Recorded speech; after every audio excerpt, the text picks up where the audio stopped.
The interview is being conducted for the Veterans History Project for the Library of Congress. I am interviewing Robert Blackburn, born on March 30th, 1979. He served in Operation Iraqi Freedom, Operation Enduring Freedom, and the U.S. Army. He achieved the rank of E6 as a staff sergeant. We are recording this on August 27th, 2012 in Clemson, South Carolina. I am Daniel Mack and I am conducting the interview. In the room with me is Will Hines and Drew Rickard, of no relation. So, Robert, would you please tell me about why you decided to enlist? I enlisted in the United States Army after 9/11. I'm a 9/11 baby in the military. I was actually here at Clemson University, actually right upstairs in Serene Hall, when the towers fell. And I made it down to Cooper Library just in time to see the second tower fall, and then back to the house, where I think, like a lot of Americans, tried to decide what I was doing and what was next for me. And there was just a burning deep inside of me, and I blinked my eyes, and I was in the military. I was at Fort Jackson, and then transferred from Fort Jackson to where I swore in Fort Jackson, and went from Fort Jackson to Fort Benning, and started training down at Fort Benning. All right. Why did you choose the Army? I chose the Army because the Army kind of, it opened up a lot more doors for me. When I first went into the service, I was a little bit different than a lot of kids, I guess, that go in. A lot of kids go in and, they can go back and say, well, I didn't really know why I went in or anything like that. I went in on an airborne Ranger Special Forces intent contract, so I knew exactly what I was getting into when I first went into the service. What was the training like for that? Training was great. I think the first couple days, nobody really knows what's going on. It's complete chaos and pandemonium. I can remember being 3 hours into basic training going, hey, what in the hell did I just do? And everybody's running around looking for their bags and, can't quite figure out what's going on. And within a few weeks, it got to a point that, you completely were engulfed in the Army, and, you weren't getting very much sleep, but at the same time, it was one of those things. You knew exactly what you were training for. There was an intent. There was a deep-seated reason as to what you were doing and why you were doing it. So every day was a very, very serious day.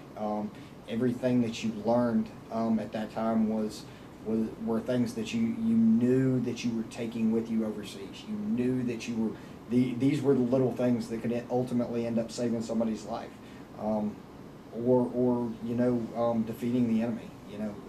Back then you didn't really know what was going on and exactly who you were fighting, and yet you knew every little thing mattered, and you had that mentality when you woke up in the morning. When you got, whether it was PT or our day pretty much in training consisted of you'd get asleep, what we called rack time. You'd go down for a couple hours and sleep. In the middle of the night, you'd get up and you would actually pull fire guard, pull watch, things like that. Then up in the morning for PT to was physical training. Back to change uniforms, and then you were doing one of a million different training exercises, whether it was on marksmanship or weapons training, rappelling. I mean, just a myriad of different things that you were actually doing to train. A lot of first aid training was going on then, and for me, in the infantry, we were doing a lot of weapons training. There was a lot of specific weapons training. That was all just kind of in basic. It was a brief overview. I went to something called OSIT, which was one station unit training, meaning that I did not go to basic training and then go somewhere else for advanced individual training. I was at one location the entire time. I checked into Fort Benning, and other than after graduation, that was the whole. I was at Alpha Company 219 for training the entire time, so back then, things were a little bit different than they had been for previous classes, I guess. From the first day you started training till the day you were done with training, what were the dates with that? Started training when it was, let's see, January.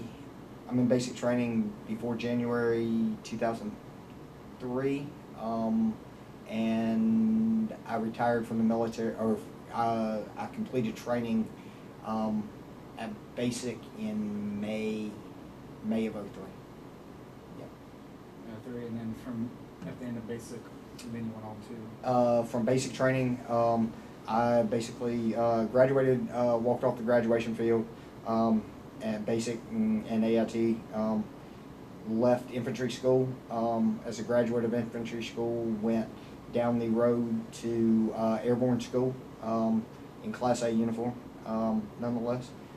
Immediately started airborne or parachute training. That's still at Fort Benning, Georgia. Checked in there, and for three and a half weeks, a little bit less, conducted airborne school, which at the time consisted of basically the first week doing basic operations, swing load, and doing swing load trainer, things like that. What's swing load? Swing load trainer was basically, you were harnessed in just like you were in a jump outfit, and you would jump off of a platform that was probably 5 to 7 meters high into pea gravel. Somebody was sitting there holding you by a rope, and they would basically, it was called a controlled descent. So as you're falling, they're basically letting loose of the rope, but they've got a tight grip on it, so you're not basically falling as fast as you possibly can into the pea gravel, where you learn to actually fall from a very high level and actually control how you fell. That's basically how people were taught how to jump out of 4 or 5 story buildings and actually survive. That was the first week. Second week, basically went into what we call Tower Week. Tower Week, you were basically jumping from, you had a parachute rig that was placed on, that you were harnessed into. Then there was a big giant circular metal frame that a parachute was actually latched onto, and it's basically on clips, and it goes all the way up, and the shrouds of the parachute come down, and you're connected to it. So you're basically standing there as they connect this parachute to you, and then they wrench it up, and as it goes up, the shrouds get tight, and then it starts pulling you up. When it reaches a level of about 250 feet, then everybody on the ground's basically yelling and chanting and blah blah blah, and basically it jerks you up, and as it jerks you up, it releases from the frame, and you're basically a free falling parachute, and you fall for 250 feet, and basically that's how you learn to do your descent. The third week of training basically is actual jump week, where you actually run from your barracks down to the harness shed. You get rigged up. You get what's called JMPI, which is pre-jump inspected. You're inspected by jump masters to make sure all your gear's rigged properly, at which point then you load up onto a plane, and whether you're jumping from C-130, C-17, however you're jumping, at which point then the Air Force basically carries you up in the sky, and the running joke of why would you jump out of a perfectly good airplane? Because you follow the guy in front of you. And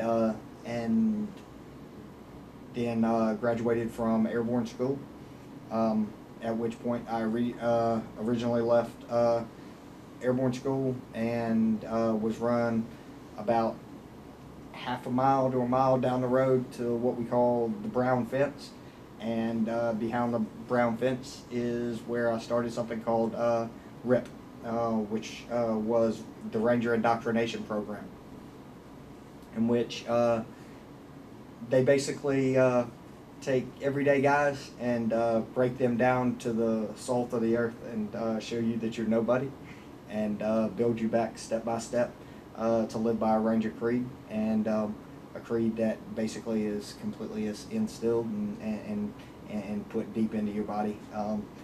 A different way to live, a way to control yourself, a way to act, and it's definitely a totally different mentality. But it teaches you how to grow up.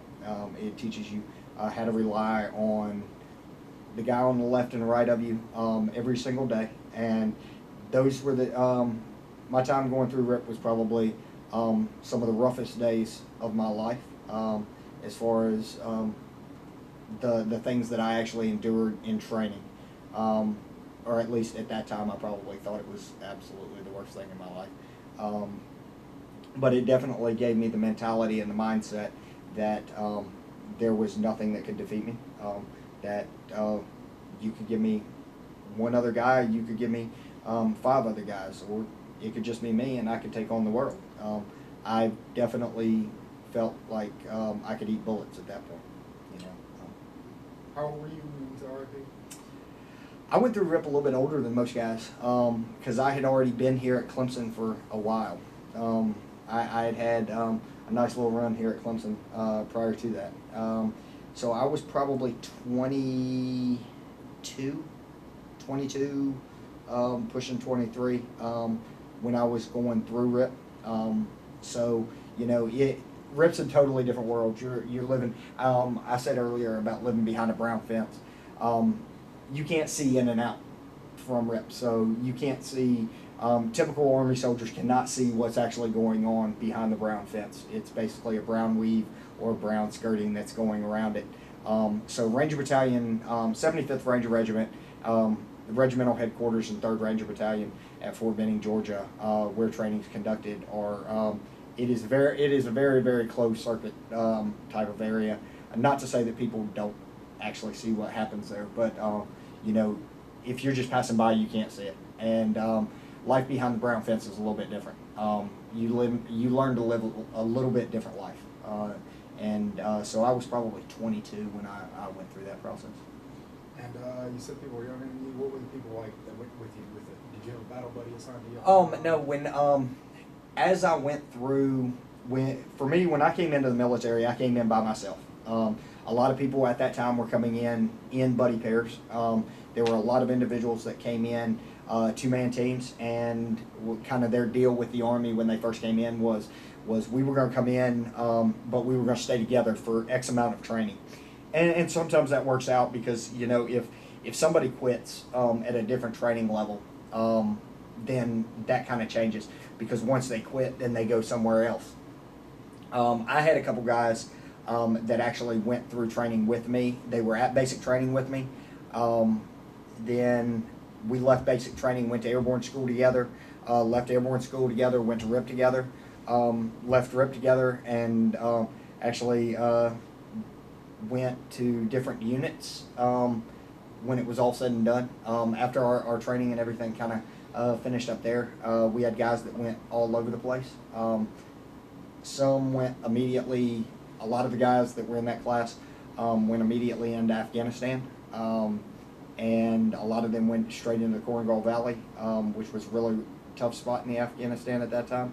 But the training that they had is probably what brought them through it. You know, then I also saw some guys that came out and went straight into training roles immediately after RIP from there. So I didn't go through with an honest-to-God battle buddy. While I was there, I didn't move anywhere without somebody else. You know, it's the kind of school that you always have somebody on your left or somebody on your right all the time. You know, you never did anything by yourself. You learn to rely on somebody to the left and right of you, and that's really where that bond of, you know, I will never leave a fallen comrade.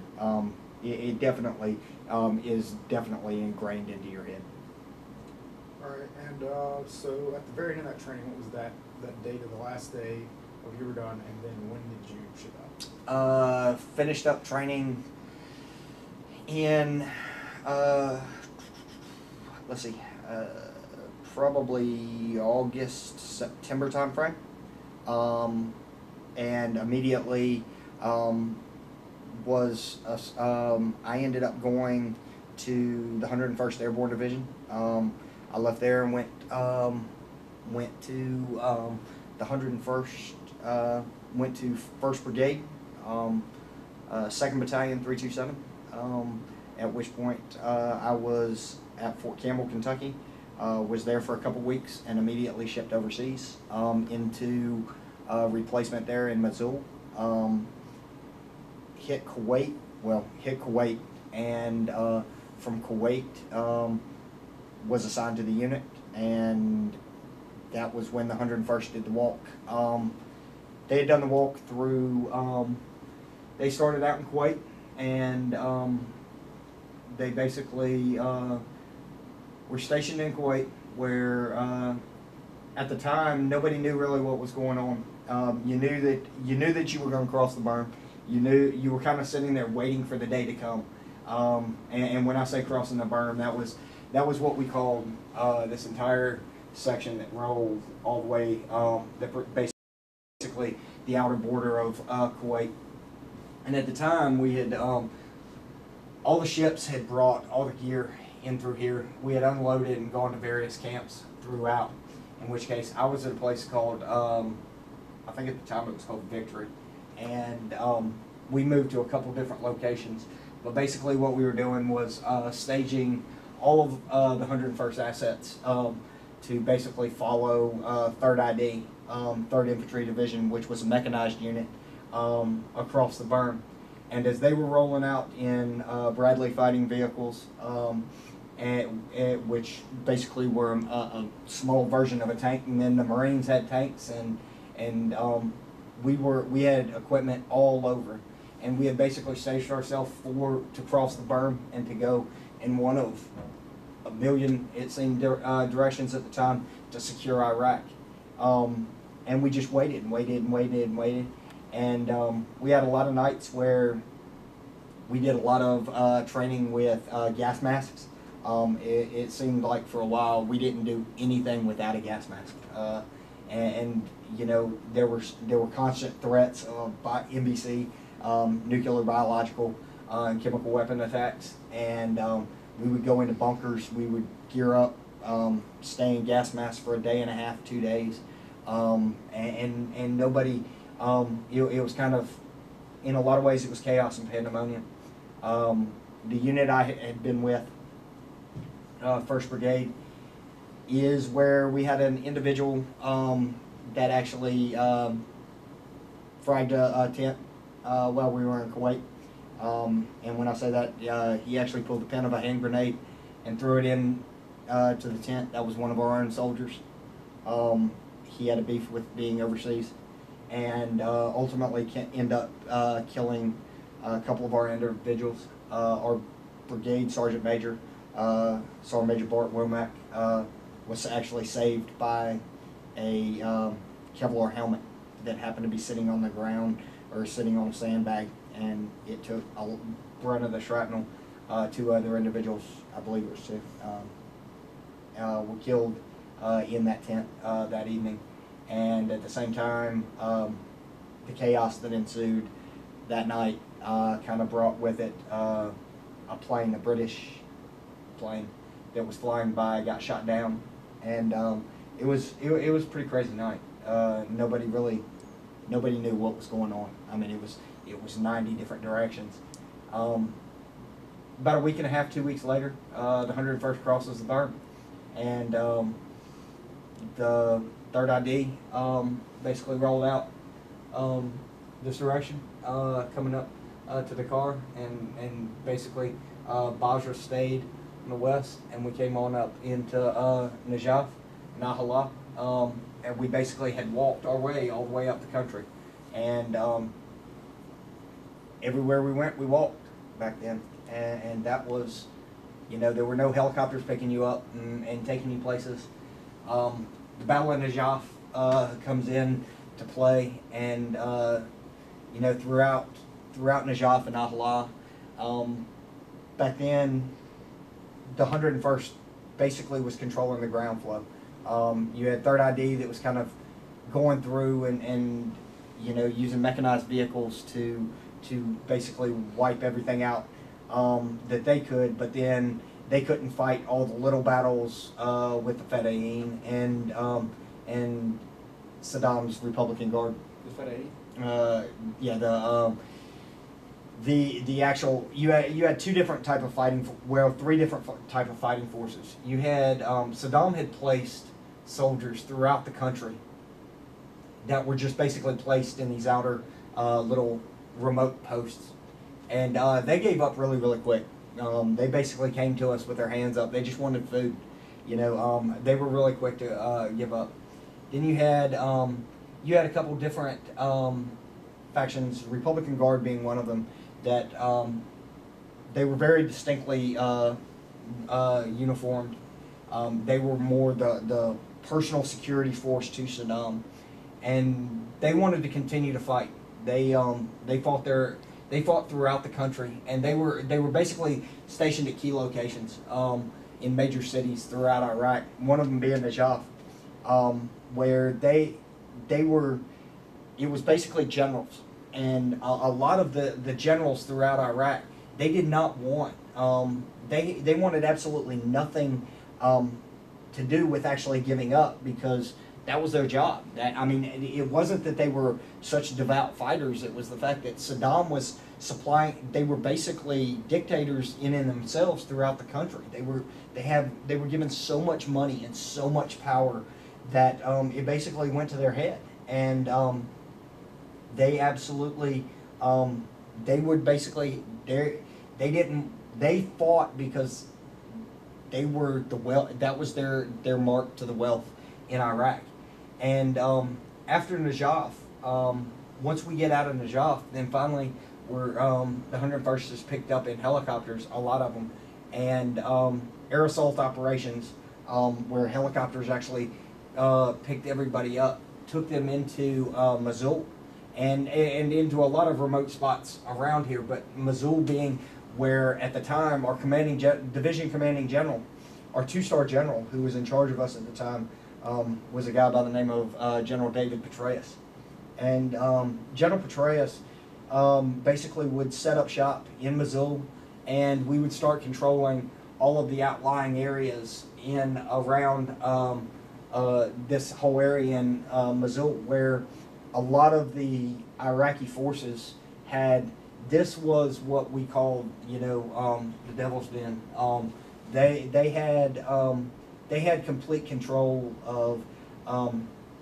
It wasn't as much specifically Al Qaeda as the Iraqi resistance was all throughout this whole area, and this was the hot spot. This is where the no BS terrorism was coming from. The guys that were learning that were learning to fight single-handedly, fight all of us. This is where they hit, and this is what we ended up learning to patrol and to combat against. Back then, we didn't have an issue with IEDs. You know, that was not a problem back then. That's not until probably 8 months into the deployment where all of a sudden it starts to become an issue. Roadside bombs become a major issue, and that's all coming, you know, it's basically building its way and coming up towards Mosul from Tikrit, but at the same time, this is where all the bomb makers are at. You know, this is the guys further south. It wasn't that they weren't successful, but they were killing themselves off. Mosul was the hot spot. And there were you had a lot of pop shot snipers that were sitting all over this area. It's in Mosul that we would actually have an Iraqi walk into our own DFAC, and he would blow our own DFAC. He was with the Iraqi army, or that's what he was believed to have been. And he actually he destroyed our own DFAC, killed a bunch of our own soldiers. Where was the dining facility at? Dining facility was actually just removed from Mosul. It was on a fob called Key West, and but we had actually set up shop. Our unit was basically patrolling this whole area back in here with the palace. Well, there was a couple of different palaces here in Mosul, but we had set up shop. The 101st had basically controlled one of his palaces, and it was, even being a little bit older, I had no true grasp of the immenseness of this building. I mean, when you could go through this building and you could see gold-plated pistols and toilets made of gold and crown molding that was golden wrapped.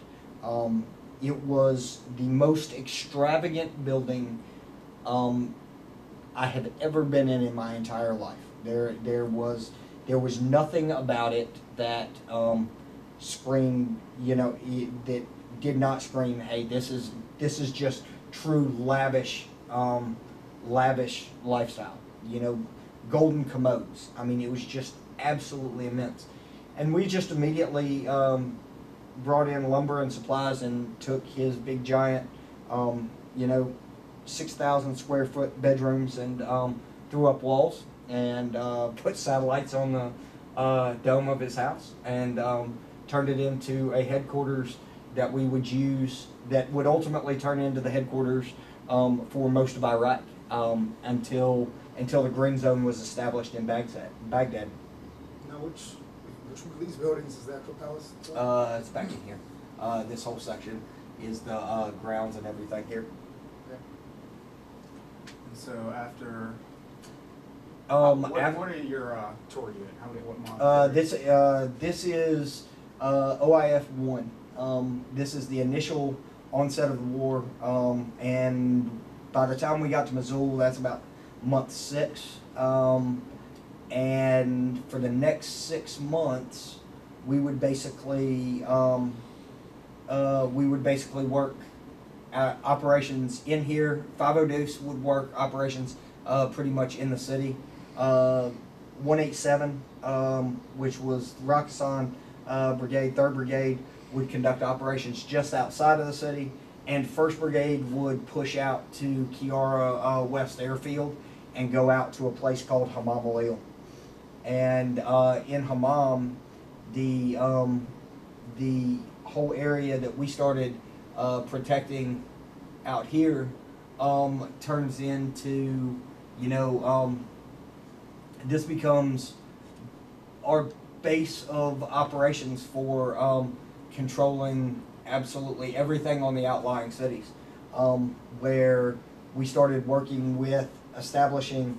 We had actually taken over a compound that was an old university, and that university, while we were sitting there guarding it, we literally watched them strip it.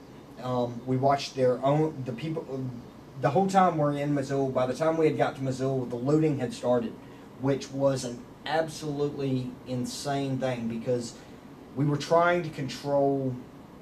We had systematically removed a regime.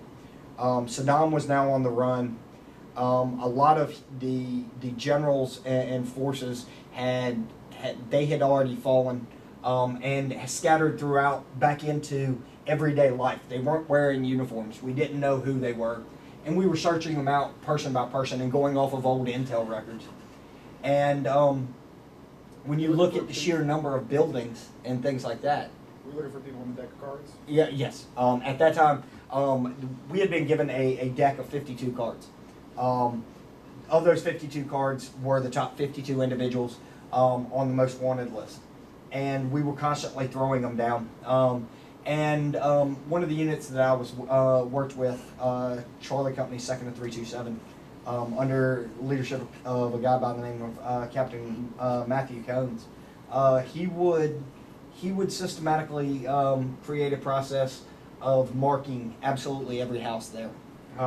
We would show up into one of these neighborhoods, and we would basically draw the front gate, because every one of the front gates would look different in some capacity. There'd be a different scroll, or there'd be, a different color, and then we would sketch the compound. Then within each compound, which an Iraqi compound, it'll almost look like a little block, and there'll be 4 or 5 houses. And we would mark the gate that would come into these 4 or 5 houses, this compound, if you will. Then we would mark who actually lived there. The male, who the senior male was, the wife, the daughters, any male over the age of 12 years old, and it was a quote-unquote census. Then we would basically correlate the relationships between these individuals in these compounds and how they were related. And from that, Captain Cones was able to create a system in which whenever we got mortared, whenever we got attacked, he could go out to a location. And if we did not find specifically that individual, we would find a family member, and we would drag that family member in. And then somehow we would basically end up grabbing. We ended up taking a lot of people out at that time, and basically removing them from the culture, removing some of the problems that we had. At the same time, we were fighting looting. Looting was a severe issue. They were destroying, the local Iraqis were destroying their own culture, their own people. They were knocking down power lines, stripping the power lines, taking the copper, hoarding the copper. Obviously, it was a sellable item. They were doing that with the wiring and everything from the universities. They were taking the chemistry sets, and they were taking the microscopes, and they were absolutely taking everything. And it looked like a little army of ants. I watched them within a 48-hour period. They decimated a college that was probably about half the size of Clemson University, buildings as big and 3 and 4 stories buildings, and they had stripped it down to the wiring. They had ripped wiring out of walls. There was no longer, the walls had been, which were basically a cement type of covering on the walls, they had been completely stripped. Wiring had been taken out. There was no furniture, nothing left. They were having big giant bonfires out in the courtyards. I mean, it was absolutely, and we were, the only thing that we could do is control the flow of what they were doing. We weren't there to actually stop them from looting. That was not our intent at the time. We finally got to a point where we had to. We were trying to recover some of the stuff because a lot of the you had a lot of priceless artifacts that went missing at this time, and so that's what we did up until the time that we turned it over to the striker unit, 2nd ID out of Fort Lewis, Washington, came in, and that would start OIF 2, and we would get on planes and return back to Fort Campbell. And before you left here, how much, in the time that you were there, how many would you say out of the deck of cards was taken? I think we took 26. 26 out of the top deck in the first 12 months. Roughly December 28th to that general date. We had, by December 28th of 2003, which was just shy of 9 months in theater, crossing 10 months, we got Saddam.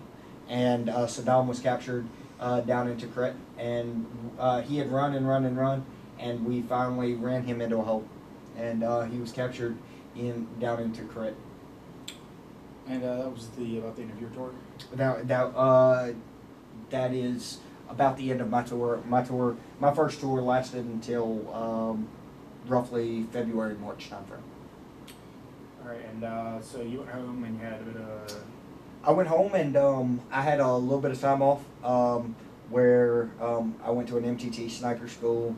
I went to air assault school and got qualified to fast rope and rappel out of helicopters.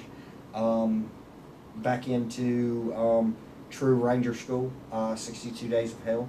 And then in 2005, late 04, we would come in for security missions, and by 05, we were hard set back into Kirkuk, set back into Iraq for another 12-month tour, which would be OIF 4, and we were set in to work with a myriad of individuals in what was the old Peshmerga army, and and we would go into right about here into Kirkuk, and we would protect what was at the time a very volatile oil pipeline. Some 30% of the oil in the world actually comes out of this city right here, and yep, we would actually come in and basically work house out of here, and we would conduct operations in the outlying city. And there were multiple pipelines that flowed through here, which they were constantly setting themselves. They were constantly fighting over. They were actually filling up oil trucks themselves, trying to cache them, store them, things like that, because oil had become such a volatile thing at that time. At the same time, you had the Kurds. You had a very diverse culture here, probably as diverse as anywhere in the country. You had Shiites, Sunnis, Kurds. You had former Iranians. You had a lot of Kirkuk was a very diverse city, and with that came a lot of problems. By this time, things have changed very drastically. You now have roadside bombs, you have IEDs. One of the biggest operations we conducted for a 12-month period was the fight over, we actually fought over guys that were actually implanting IEDs, and by this time, they've actually become very sophisticated in that one person digs a hole, somebody comes back a little bit later, sets bomb-making materials in the hole, another person comes in, actually covers up, connects the wires, another person will come back sometime later, cover it all up. And this is a big giant wall that runs around the base and main cities throughout here. Cities basically broke out, and you have Shiite and Sunni areas. Then you have, as you flow in, you've got definite Kurd sections of town, and it would change on a regular basis. There was no true real estate, if you will. This section of town could be Kurdish today, and then the Kurds could push as far up as 4 or 5 blocks by next week, which means new people have moved into all of these residences. And it happened, power struggles happened like that throughout the town, Shiite, Sunni. It happened that way for quite a bit of time. This is also where we turn around and start dealing with what we call the Hawija sniper, which became a concern because one of the highest trained snipers up until that point started picking off American and British soldiers here in this area, and he was not just a little bit of a good shot, he was a very good shot, and he was hiding amongst the masses, and it became an all-out search for this individual, and this is where we ended up conducting a lot of operations. This is the first time, here's the first time that I ever dealt with, on a regular basis, what we called Wednesday night weddings. And on Wednesdays, a lot of the, it tended to be a day that they used to actually have weddings. And one of the things that they would do is they would walk out of the wedding, and all the males would take an AK-47, point them up in the air, and fire. Well, just outside of, I was living right over in here, and there's a big wall that runs and protects the airfield, and there's guard towers every so often. Well, just outside of, when you came out main gate and you rolled on out and came back over here to, this was an old soccer field, and a lot of the kids, there's a school that we had built. By 05, we had created a lot of schools throughout the country. General Petraeus had done a really good job. At this point, he's now in charge of Iraq. He's a 3-star. He had done a really good job of pushing education and making sure that the kids got to go back to school. And this is the first time that I had ever experienced. We were sitting out here pulling patrol, and kids were out here playing soccer, and then all of a sudden a kid just fell. And he just fell flat on the ground, just out cold. Everybody's kind of watching like, what in the heck just happened? What we had actually realized was a wedding that had happened almost over in here. almost 9 blocks away. They had fired a round up in the air, and when that round came down, it came down and hit a kid in the top of the head, and the kid was killed. But to these people, it was no big deal. Like they didn't think anything of it. That had become commonplace over there. And this whole route over here where the wall was, they could get on buildings and actually fire into the facility. And we used to get mortared quite a bit over in here. And we had a bunch of compounds. I had a personal work compound sat over in here that we did a little bit of different operations out of. And we would get mortared on a quite regular basis. It was hard to get in from this side because this other side is actually where the Air Force was housed. And you had a big giant dining facility that sat over here. You had Air Force trailers that were all sitting in here, and a bunch of different logistical things. But it was so far from this side to actually fire in. It was so spread out that we would fly aerial drones, unmanned drones that would actually fly off of berms out here, and we could patrol, and we could actually fly them all the way around the city. But they would launch out of this side because we could actually protect them on this side so much better because the wall was so far inland, and this was it was an old ammo depository, so everything was so spread out, and that is pretty much 2005. That was pretty much all we really did to conduct operations in the Kirkuk area at that time. So you say operations. What was your personal actual day like? My actual day in 2005. I was with a very small unit conducting reconnaissance and surveillance operations, and my average day was pretty much got up. I would go for a run that would basically take me out the far side of the airfield basically on a 10-mile loop, and I would come back in. After that, I would come back. I'd be done by about 8:30, 9 o'clock in the morning. If I ate chow, I ate chow. You're still with your own PT. Yeah, this was my own PT. Then if I ate chow, I'd pretty much eat breakfast in here. Lunch, I would come over to the DFAC. We'd bring a Humvee over here. By now, we're in up-armored Humvees because of the IED threat. I would eat and then come back over, where I'd probably start packing my gear and getting all my guys checked. And I would roll 6 men out of the gate, and sometimes we would roll up to 9 or 12, depending on the operation. And we would come out front gate, and we would go conduct operations in the city. Our operations at the time pretty much were night operations, so we were going out at about dusk, dawn. We were rolling out at night, coming back early in the morning, and I'd come home and sleep for 3-4 hours and get up and run the loop again. And because deployment life is monotonous life.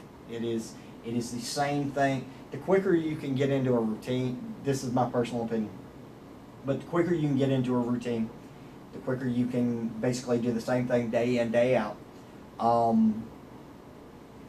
the quicker time goes, and the faster the deployment gets, and the easier it is for you to mentally cope with.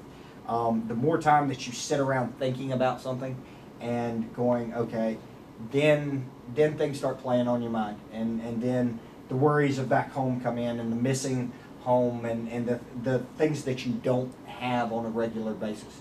Because by 2005, we don't have Armed Forces Network, we don't have TV, we have very limited DVD resources. We are generating our own power. Air Force has their own power over on this side. We're basically self-contained over here. We're running off of generators and having cold showers. But that was just kind of life. We kind of got used to it. and actually kind of enjoyed it. You say you rolled 6 people out. Would you be the highest in I would, sometimes I would be a convoy. I would roll convoys out myself. We didn't really call them convoy commanders, truck commanders, anything like that. Sometimes I would take guys out. At the time, I was an E5. I got promoted to E5. Actually, I got promoted to E5 somewhere up here in the top of the city. I had a first sergeant. I was a corporal at the time, meaning that I had 2 stripes on my chest. I had a first sergeant, E8, that walked out one afternoon. He walked straight up to my truck. We were pulling security. He asked how he was doing. I said, I'm doing well, Top. How are you doing? And he turned around and drew a 3rd stripe on my chest. And, I was an E5 sergeant from that day on. And,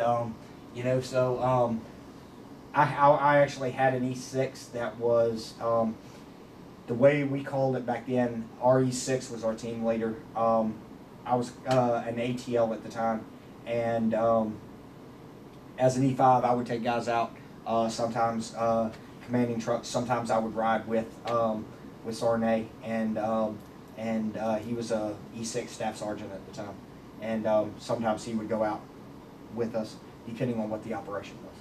Sometimes he would run the operation from the radio, which was needed. So at the end of your part in Operation Iraqi Freedom 2, what was that date? This is October, November, December, January, July. This is about July of '06 at this point. So you finished up there. You left. Got on a plane and actually flew off of this runway. Flew back into Kuwait, and Kuwait back to the house. All right, and so, what after that point? At that point, I end up going back to, I've got some medical stuff that ends up taking place back stateside. I end up, about a year and a half after that, get hired by the Division Sergeant Major of the 101st as an aide for him. Enlisted personnel do not have aides. Generals have aides. Enlisted personnel have operations NCOs or executive assistants. But I was hired by the E9, who was the senior enlisted advisor to the commanding general of the 101st. I am hired by Sergeant Major Frank Grippy as his enlisted assistant, however it was termed. And the deal with him was I had to be medically deployable.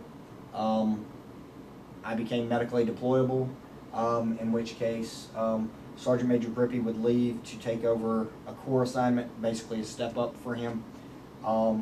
Sergeant Major Camacho would come up from 3rd Brigade, and I would work with Vince for the following months and deploy into Bagram, Afghanistan. We took the 101st. This is the first time, at this point we had become a BCTC concept within the division. Basically meaning that 6,000 individual soldiers in a brigade had the ability to deploy individually, simultaneously but individually of the division. You did not need a division staff to actually go. Everybody in a division was not going to one place. We had pushed 2 of our brigades back into Iraq. We brought in another brigade flying into basically Bagram, Afghanistan, which was just down in here, and we brought everybody into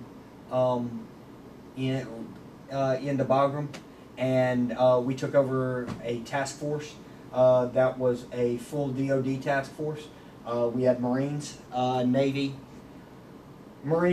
Coast Guard, Air Force, every branch of DoD that you can possibly imagine, to include FBI, State Department,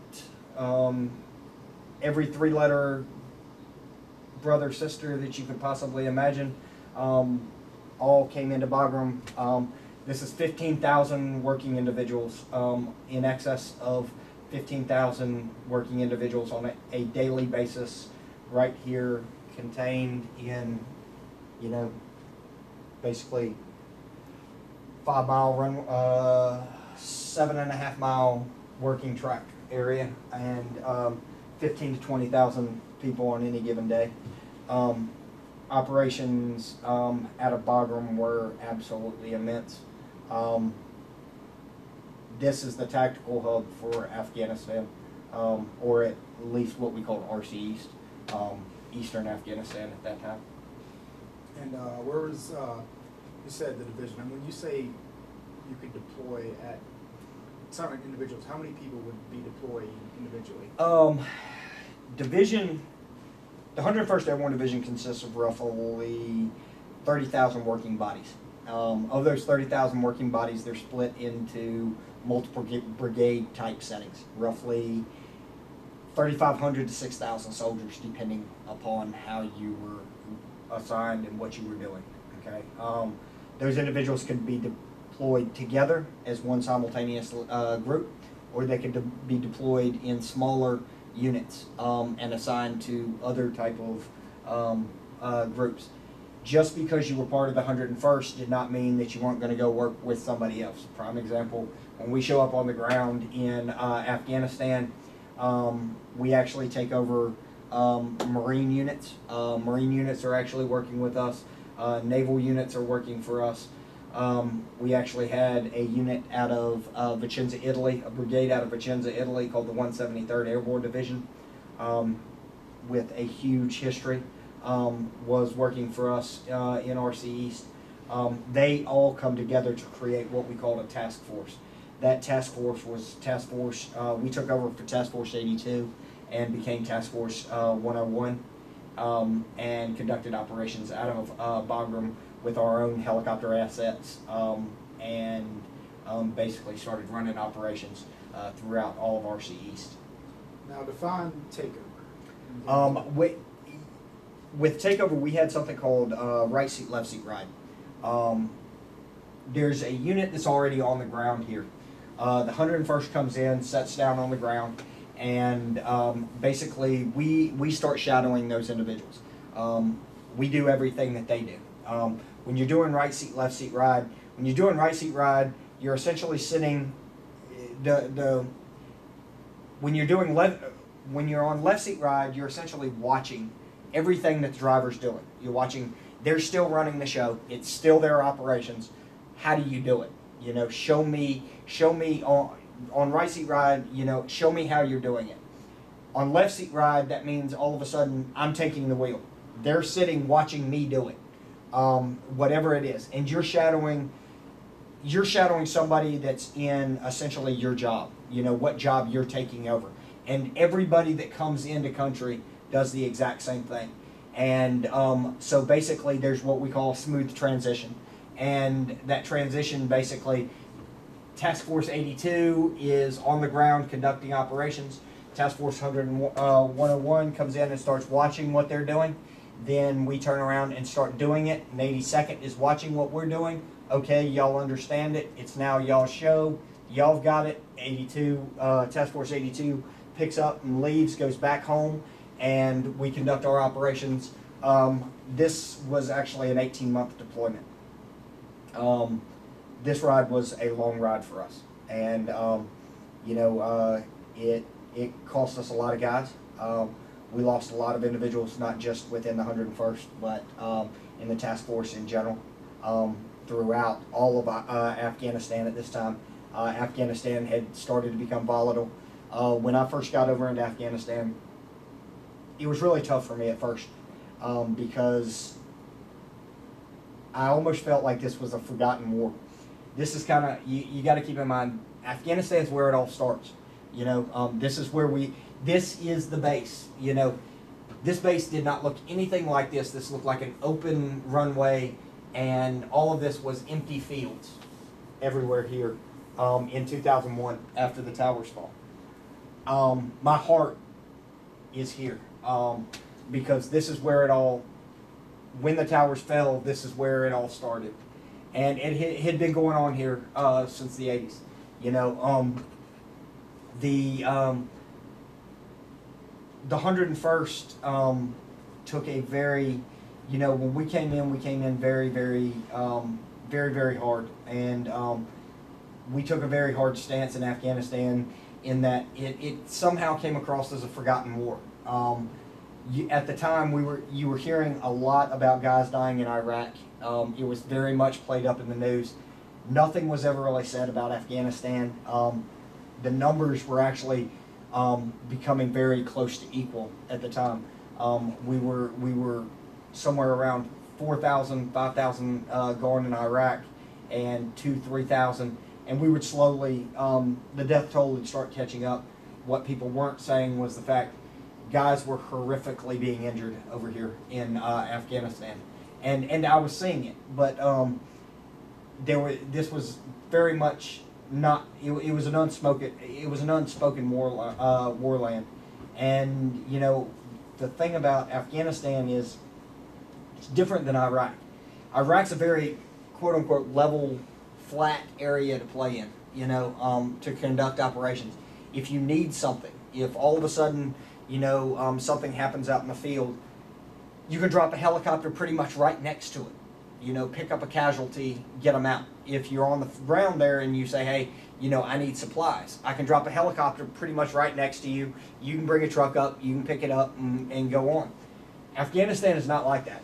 Every Bagram is in the middle of what we call the bowl. And this around here, you can't tell from the imagery, but this all around here is a big giant bowl. I mean, you are literally sitting in the bottom of a mug, and these are all mountains all around you. So whenever anything, you can see a little bit of the terrain features running here, and as they come back around, everywhere you go, it is very, very difficult to get to. It is very difficult to get guys in and out rapidly for evacuation in case of injuries. It is very hard to get guys into for operations. It is extremely difficult to get supplies in. So you've got guys that are all out in these outlying areas, and if you zoom all the way out, go all the way out of Afghanistan to Afghanistan, keep going, and keep going, right in here, you start seeing the massive change in the border of Afghanistan, and where you start getting into Peshawar, which is the Pakistani border, and everything like this. These are all high-capped mountains, and so when you get up here into the Hindu Kush, getting supplies in and out is almost I mean, it's almost impossible. Guys are ordering gear they're basically walking from the bottom of a mountain to the top of a mountain, and it's almost basically like climbing Everest. You know, you're going from 91 degrees on the ground at the bottom to -10 at the top. So you have to pack all that kind of gear. So guys are walking up the mountain with 130, 140 pound packs. And, you know, then if something does happen that is what we call a catastrophic injury up in the mountains, then getting them out of there is very, very hard. This is the first time that we actually that I actually realize how important it is to be that the Army does not operate just as an infantry unit. The Army, you have to have helicopter assets, you have to have supply and logistics, you have to have satellite communication. I realize all the different things. It's also the first time that I realized that as an E6 in the Army, that I have different asset bases to include outside of the Army at my discretion, and that I have to have them. I had to have Navy pilots. I had to have Air Force pilots that saved our butt day in and day out, because when things got really bad in the mountains, you had to have somebody that had true air superiority, and that's definitely the Air Force. I relied on the Air Force more and more in this whole area than ever before. By this time, we've set up shop in Kabul, which at the time when I first showed up, General McNeil was there. General McNeil would hand over to General McChrystal while we were there. After coming home, McChrystal would hand over back to my old boss, General Petraeus, who would actually take over all of Iraq and Afghanistan. But after McChrystal, he would basically focus in on Afghanistan in itself until his retirement. Now, were there any particular, I guess, what would one, when you go out and come in, what would that one, or how long would you be out? What was the longest time you been out away from the base? In Afghanistan, the longest I was actually out of the jock, a little bit different role then. It was more staff, but the longest I was ever out was 14 straight days before we actually came back into our living area. Now, we had flown, at that time, we had flown all the way up into the Hindu Kush. We had, we flew out of Bagram and basically went, this is obviously flight line where you see X's here. These are helicopters sitting on a flat. When you see a small helicopter, that's essentially a Black Hawk. If you see a big giant helicopter, that's what we call or that's what we call a Chinook. That's 2 rotor helicopters. Further down the flight line, you would see Apaches and things like that, our attack assets. And then the Air Force also kept fast movers, which we called, that's what we considered jets, things like that. In case of emergencies, they could all launch from these airlines. Obviously, troops are getting dropped off right now. That's troop transport. That's what we flew in. Looks like a Delta flight, and that's exactly what it is. And so guys would unload, and basically this flight comes in every 2 days. There's new soldiers coming in, transporter coming in about every 2 days, because guys are constantly going on R&R and going back to the States. About every 6 months, we would send guys home. Go home, relax, breathe for 10 days, come back to Afghanistan. Sometimes that was harder. In a lot of ways, that's harder than actually just staying, because once you've essentially lost all your privileges in the world, and then you go home, you want them back, and then you come back to this. But 14 days is probably the longest I was actually out of this and back there. But that's nothing in comparison to what some of these guys did. I saw some of the toughest individuals I've ever seen here in this country. This is where soldiers truly proved why we are the toughest fighting force in the world, because the conditions that they endured, the environment that they put up with, the things that they went through, it was just tough. I mean, truly hardcore guys. And when I flew out of Bagram, when it was all said and done, I was on a helicopter, and I got kind of a private escort ride home. It was, this was the first time that I ever realized how tough our soldiers were, and I was never so proud to ever wear the uniform as the day that I got on that plane. That was truly, that was a hell of a day. The soldiers that I got to serve with and had the opportunity to be around in Afghanistan were truly the toughest individuals, and had more heart than anybody I had ever. And it was crossed DOD. It was not just Army guys. It was Marines. I had a newfound respect for Marines, Air Force guys, Coast Guard, corpsmen in naval. The Marines really don't have their own first aid guys. All of their medical attention is done by Navy corpsmen, and I had a newfound respect for the Navy. On ground, they had been part of training teams and things like that. I had never been more proud to wear the uniform, as my months sitting in Baghdad, Afghanistan. And what was the date you flew out? What was that? The date? It's 2009, September of '09, and I would come home. I would come home from Afghanistan, and then while I was here, I started to get sick with a disease that would later be diagnosed when I got back home as Silk Road disease, and later something called Behçet's disease. That was a autoimmune infection that was due to hazardous conditions, which would stem from Iraq, but would be aggravated out of Baghdad.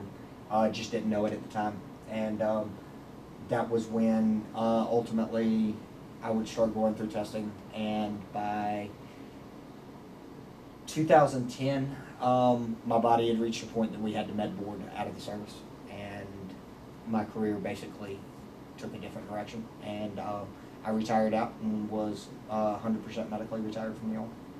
So you came in 03. 03. And you're out in 10. Out in 10, yes. What is, obviously there's a big contrast between you and there, but what stands out as the biggest, between you coming back, the culture, you getting back into civilian life, what's that like? It's a very different environment, you know. I got to see a lot of drastic changes within the Army and within DoD. I got to work with some of the greatest individuals in the world. Taking off the uniform, we had running bets between guys that I knew and people that I worked with. I'd worked with some senior level generals that the running joke was whether or not I would actually be able to take off the uniform. You know, whether or not I would have to live on a military installation, because, you know, it was so ingrained in my blood. I loved it. I mean, I miss watching the flag raise and go up in the morning and come down in the evening.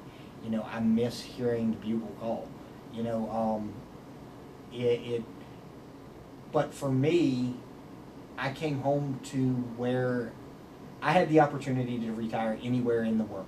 You know, Uncle Sam took care of me when it was all said and done, and they gave me a pretty hefty paycheck. You know, I could go anywhere I wanted to go, and I came home to Clemson. There is so much of the military still ingrained in this university, from the paths that you walk to the buildings you walk in. Contrary to popular belief, I still think it's ingrained in the student body. You will never be around a greater group of individuals. And, you know, for me, I can walk right down the same steps at Military Heritage Plaza that I was at before the towers fell. And it's the culmination. Everything that I was in the military has come back to Clemson University, and it is magnified tenfold. So, you know, I was one of the lucky few to come home, you know, and I enjoy every day of it. Thank you for your service, sir. No, thank you.